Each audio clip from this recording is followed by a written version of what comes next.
Hola, som el Ricky i el Pol i aquest és el treball de Georges Bizet.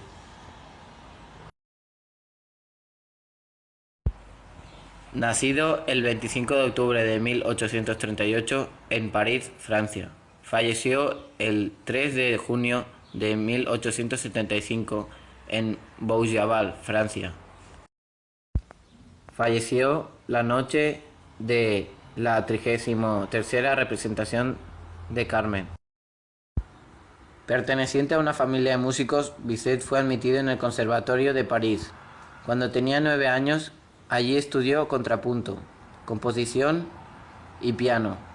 En 1855, cuando todavía era estudiante en el conservatorio, compuso su Sinfonía en Do, una obra de gran madurez artística, con influencias de su maestro, que no llegó a estrenarse hasta 1935. Su primera obra para la escena fue la ópera cómica La Maison du Docteur. Su mejor obra se llamaba Carmen. Dicen que su nombre original era Alexander César Lepore.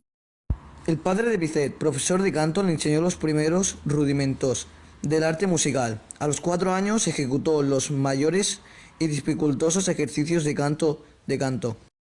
A los 9 años obtuvo el primer premio de solfeo. Empezó a ser conocido por su gran habilidad con la música y con concursos que de temprana edad empezó a ganar.